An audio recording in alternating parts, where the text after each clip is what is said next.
So now that we have an historical perspective on the mythic history of Brahma in the Vedas, the Vedanta, and later classical Hindu mythology, what about the Hindu sustainer of Brahma, the mythic world of Vishnu? Well, the appearance of Vishnu and Brahma on earth coincide chronologically in Hindu mythology, because these two gods appear simultaneously at the dawn of time at opposite ends of a lotus stalk. Their relationship is so close that they seem to follow the Vedic model of a divine duality, let's say Vishnu-Brahma, because they are both attached organically to one another by the floral throne of Brahma. In fact, this vegetative connection is established during Vishnu's first and most primeval of descents to earth, in a very popular tale known as Vishnu's lotus-descent, his padma-avatara. Now, avatar means in Sanskrit literally descent, as in a descent of a celestial being to earth, basically an incarnation, a reincarnation of the universal soul. So Vishnu, who is typically identified as a sun god by most Vedic specialists, never actually descends to earth as the sun itself in Hindu mythology, but always arises from a primeval watery abyss as a sun-like lotus blossom. This so-called descent avatar begins when a lotus stalk germinates from Vishnu's navel as he reclines in his milky ocean of nectar while dreaming about world illusions. The expanding stalk pushes through the god's vast abyss and reaches into the heavens, where it produces a lustrous golden womb in the form of a lotus bud, which is occasionally described as a golden egg or anda. Brahma's first and standard intention is to create the creatures of a new world eon, whose karma and fruits of karma will play themselves out within their limited lifespans, all in accordance to the will of Vishnu, the world's cosmic dreamer. For our perceptions in this material world are essentially the dreams of our creator, Vishnu. At the end of a lotus cycle, an all-encompassing fire will consume the earth in a mighty conflagration, the remaining embers and ashes of which are then doused by a great deluge, the so-called Maha-Pralaya, great flood, which flows out of Vishnu's aquatic abyss and reabsorbs all that remains of the earth that is burned down. So everything, and that's all materiality, dissolves back into Vishnu's cosmic ocean of tranquility at the end of a lotus cycle. This phase of a lotus cycle ends the creative role of Brahma, but only temporarily, because Vishnu is immortal and his next dream will beckon Brahma once again as Vishnu slumbers between lotus cycles. So the so-called death of Brahma on his lotus throne during the Mahapralaya, the flood, does not imply that this immortal god suffers final annihilation per se, but rather that the end of the god's phenomenal and illusory manifestations in the name and form of his cosmic lotus shoot have come to full and final fruition. And before you know it, Vishnu will soon be moved to dream another dream. But in each of these rounds of dreamland, he will imagine himself in the guise of a physical form that is distinct from the last, a different avatar. Vishnu's Padmakalpas, lotus cycles, world eons, are endless, as are the various living forms that Vishnu becomes during his cyclic descents to earth. But there's more, of course, because Hindu doctrine recognizes all living creatures as avatars of Vishnu, including all of our listeners, along with the worms, the dogs, cows, beggars, kings, you name it. If it's creeping or crawling or photosynthesizing, it shares the soul of the Creator. Now, to have stories about all living creatures might become a little unwieldy.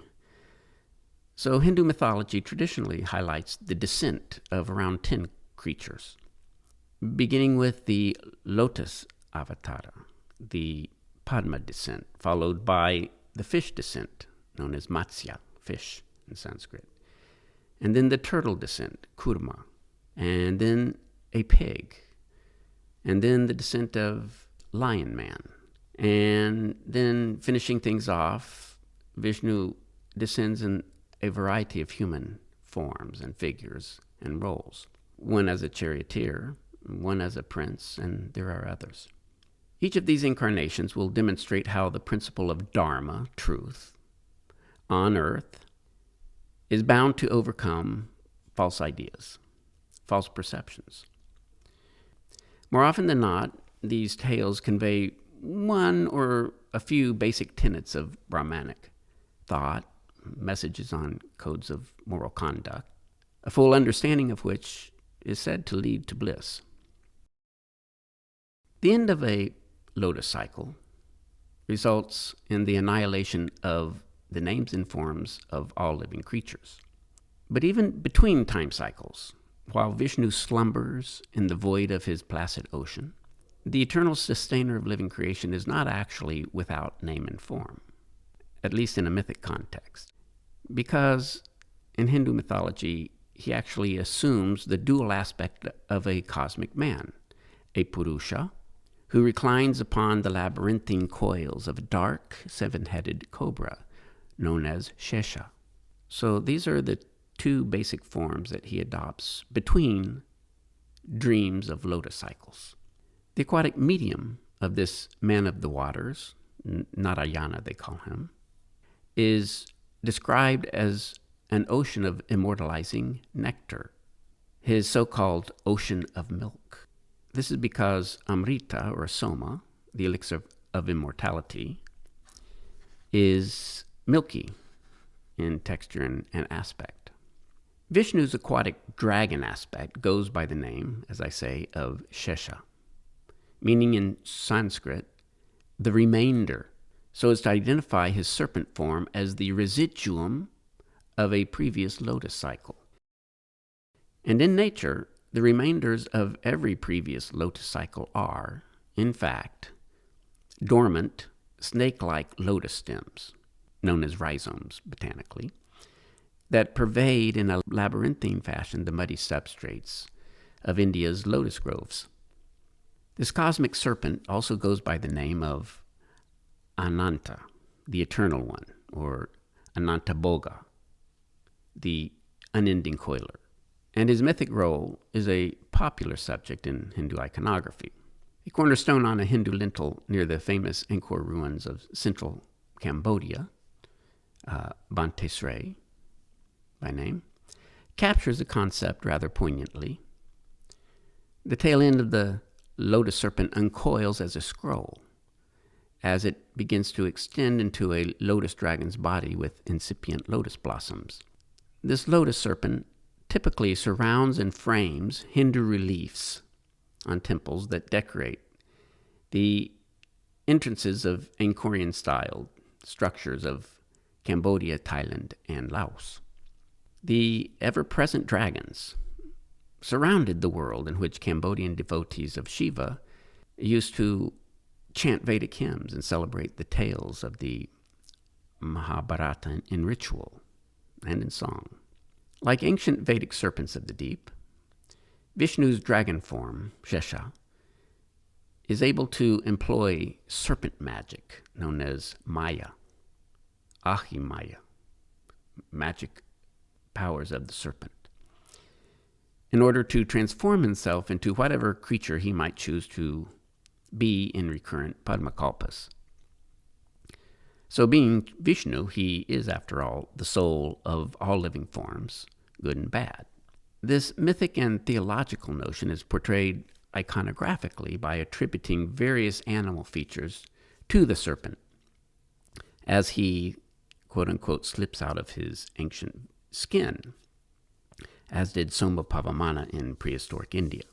And it is not by coincidence that another prehistoric dragon of the Vedas goes by the name of Vishva Rupa, meaning literally all forms.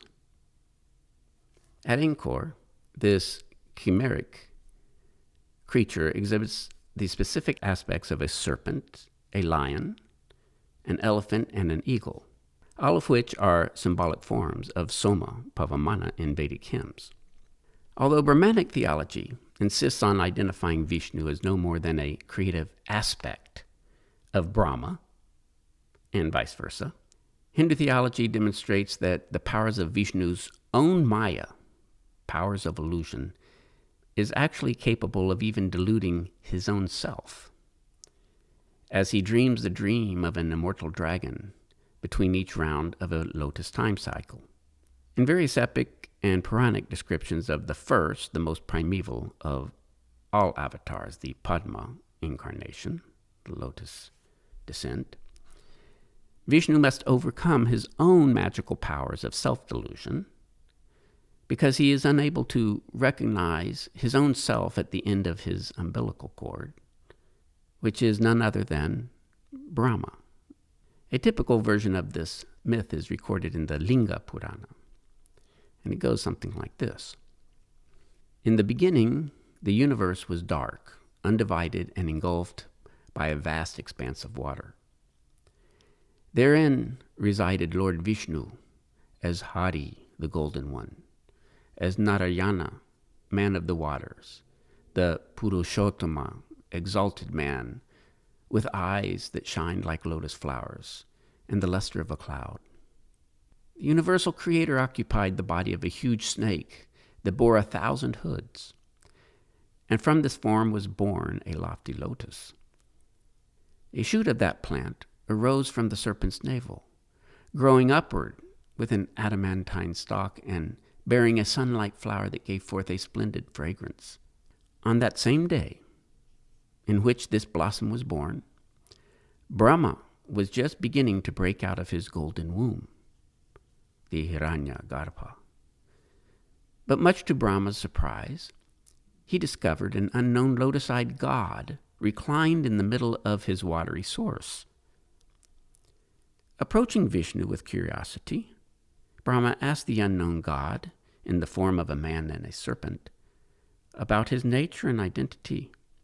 So Lord Hari responded cordially that he was none other than the creator of the earth and sky, the lord of all creatures, Prajapati. And then, in turn, Vishnu asked Brahma, "So just who might you be?" The lotus-born god of creation declared that he too was Prajapati, the creator of all creatures, because both of these gods were deluded by the powers of Maya, the confounding magic of Shiva, yet another god that was unknown and unseen by Vishnu and Brahma. They were both unable to fully comprehend the meaning of each other, and so, to test the veracity of each god's claim, Brahma invited Vishnu to enter into his mouth, such that he might examine his immensity. And indeed, by exploring the golden womb of Brahma, Vishnu discovered the source of all time, the beginning, the middle, and the end of the universe.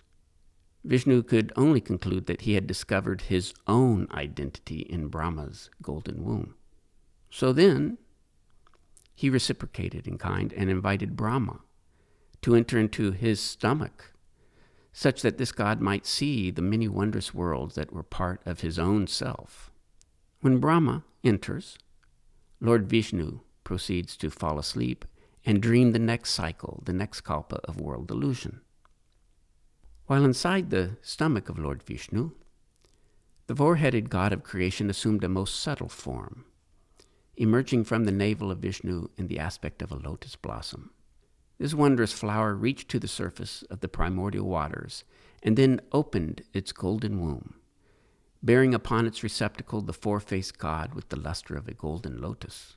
In great wonder, Vishnu recognized the worthiness of this yogi that enthroned himself at the top of his umbilical. So he named Brahma the great Padma-Yoni, he whose origin is the lotus. As Brahma and Vishnu began to praise each other, a third aspect of the lotus creation, known as Shiva, strode forward in the waters with the luster of the sun. He bore a large uplifted penis and approached the two gods with a loud roar and an uplifted trident. Brahma and Vishnu watched as that bull-bannered lord, who knows no birth and destroys the great Maya of the serpent form of Vishnu, proceeded to wade toward them with great speed. In Shiva, Vishnu and Brahma recognized the unchanging, ancient cosmic man Purusha, the cause of the universe and the great mysteries. Vishnu proclaimed that Shiva was the sower of the seed, Brahma was the seed itself, and his own self the eternal womb of an unending universe. Together, this trinity of gods became aware that they initiated and completed the rhythms of all Padma-kalpas. Shiva then placed his cosmic seed in the womb of Vishnu, thus provoking a golden egg to materialize in the waters. This cosmic egg proceeded to arise and separated the heavens from the earth in the form of a resplendent lotus blossom. The fetus in the golden egg became the center of the earth and took the form of a lofty golden mountain known as Mount Meru. And finally, in admiration of Shiva's ability to burn up Brahma and Vishnu, the latter two gods paid reverence to the dazzling splendor of the third member of the unborn trinity and recognized him as Lord of the Vedas, the universe, of Dharma, and the God of all incarnations and of all time. Although the prehistoric singers of Vedic hymns lived more than 1,000 years before the authors of Vishnu's lotus incarnation, some 1,500 years ago, there are very few and minor differences between this version of cosmogenesis and those of the Vedas, once you recognize that the sacred lotus is Soma. Like Vedic Soma, the Hindu trinity is described in symbolic terms as a golden pillar, the separator of the earth and sky, a vegetative sun, an aquatic serpent, the navel of immortality, and the primordial source of an all-encompassing truth, Dharma. Both literally and figuratively, the Hindu trinity is here identified as a self-sacrificial creator god, a Purusha, a Prajapati, Hiranyagarbha, all of these being Vedic entities and themes that relate to Soma's illuminating cosmic pillar. So there can be little doubt that the authors of this tale were fully aware that they were equating all the standard mythic and symbolic attributes of Vedic Soma with those of Vishnu and his lotus plant. An exquisite temple on the Deccan Plateau that seems to have survived the iconoclastic policies of Islamic Mughals in medieval India dates from the same time period as the Padma incarnation myth. In the lower half of the relief, which symbolizes the earth, focus is placed on the dual identity of Vishnu as both a cosmic man, Purusha, or Narayana, man of the waters, and a dragon. The bodies of these two features recline together in an aquatic abyss and share a lotus garland. The focal image in the heavenly realms of this scene is a lotus shoot, whose blossom extends from the coiling serpent body and sustains Brahma in its perianth. Both dormant and creative, the unmoved mover of the cosmos slumbers, while his more proactive aspect, Brahma, ascends into the heavens within, or indeed as, a lotus-born golden womb, Hiranyagarbha, one of Brahma's alternative titles in both classical and Vedic mythology. Brahma peruses the 4 quarters of space, much as Soma did in Vedic verses, with an immortalizing flask of nectar in his hand. And all the while, various devas mount their favorite vehicles to share Soma libations with their creator in the heavens. Shiva and his consort mount a cosmic bull known as Nandi, while the Vedic storm god Indra is seen riding a celestial elephant known as Airavata through the skies.